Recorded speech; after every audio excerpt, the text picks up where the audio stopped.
Bonsoir. Tu es venu nous présenter ton dernier court-métrage ce soir, Une nuit sans fin. Oui. Tu peux nous faire un résumé rapide de l'histoire ? Oui, bien sûr. Donc, Une nuit sans fin, ça raconte l'histoire d'un homme qui est devenu insomniaque à cause de sa femme. Et du coup, après une dispute encore à 3h du mat, il décide donc de sortir, se décompresser un petit peu. Dehors, il rencontre son voisin, qui vit la même chose que lui. Donc tous deux décident d'aller dans un bar pour en parler, et ils se rendent compte que dans le bar, tous les hommes qui sont dans ce bar vivent la même chose qu'eux. Donc du coup, ça a mis un petit effet de surenchère comique, et chacun vont se demander qu'est-ce que ta femme regarde comme série. Voilà. Qu'est-ce qui t'a donné l'idée de cette histoire ? Est-ce que c'est quelque chose que tu as déjà vécu ? Oh oui, oui, j'ai vécu ça. J'ai vécu ça personnellement, mais pas forcément avec ma copine. En fait, j'ai surtout un regard par rapport à mes parents qui ont vécu cette situation-là, sans faire d'amalgame. Ma mère qui regardait les séries, mon père qui était plutôt de son côté devant l'ordinateur. Et du coup, en observant la réalité, ça m'a donné l'idée. Donc, on m'a dit que c'était un fait de société, mais cette idée, pour moi, elle remonte quand même à il y a 5 ans.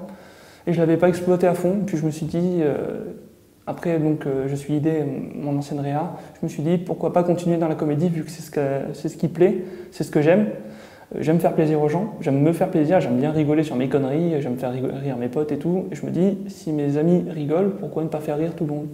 Et c'est comme ça que j'ai décidé d'écrire, on va dire, pas une suite, mais une autre histoire comique sur cette dualité entre les hommes et les femmes. Et ce tournage s'est passé assez rapidement. Qu'est-ce qui fait que tu as voulu le tourner aussi rapidement ? Alors, tout simplement parce que, faute de temps, beaucoup d'entre nous, et même moi, on travaille. Et le mois de février, c'est ce qu'on appelle la période creuse. Donc c'est là où il y a quasiment, c'est la pause quasiment de tout le monde.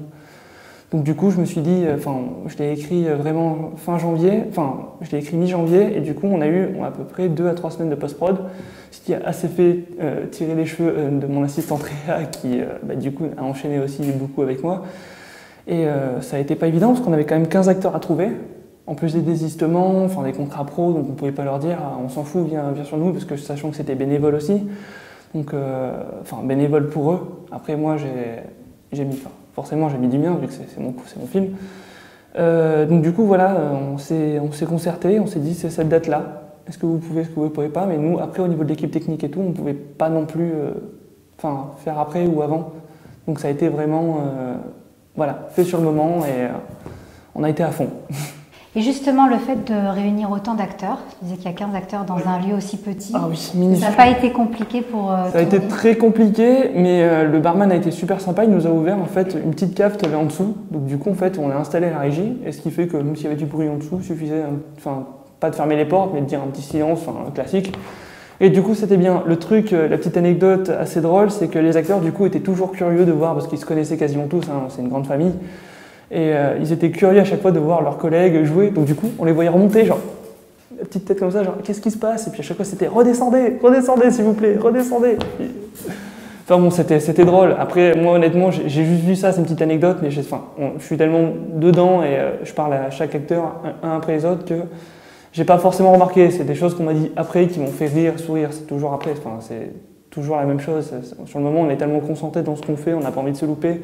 On sait qu'on a toujours des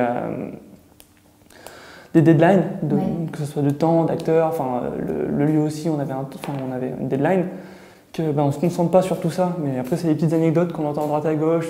Alors, est-ce que vous êtes bien amusé ? Ah oui, c'est passé ci, ça. Et ça fait plaisir de se dire que tout le monde a apprécié le tournage. Donc ça, c'est un truc qui me fait vraiment plaisir et j'espère du coup le rendre avec ce court-métrage. Et donc faire plaisir aux gens aussi avec. Est-ce que tu as d'autres projets en cours ? Oui. En fait, celui-là, c'était le début d'un, on va dire, gros projet. Le but, en fait, c'est de faire, comme en ce moment, la mode, c'est à Internet. Le but, c'est de faire une petite chaîne web où on produirait régulièrement des choses. Donc là, je suis en écriture de plusieurs scénarios encore. Et je pense qu'on va faire après un petit module, il faut les conseils d'un ami. On va faire un petit module pour tourner tout d'un coup, et pouvoir les diffuser à peu près toutes les 2 semaines à partir de septembre. Mais c'est encore un projet, il faut mettre les formes, il faut voir, il y a beaucoup de choses encore à ce niveau-là. Donc ça serait plutôt de la comédie, même si je pense qu'on va aussi faire quelques petits trucs sérieux ou des envies, des idées. On teste. Merci. Ouais, de rien. J'espère que ça va vous plaire.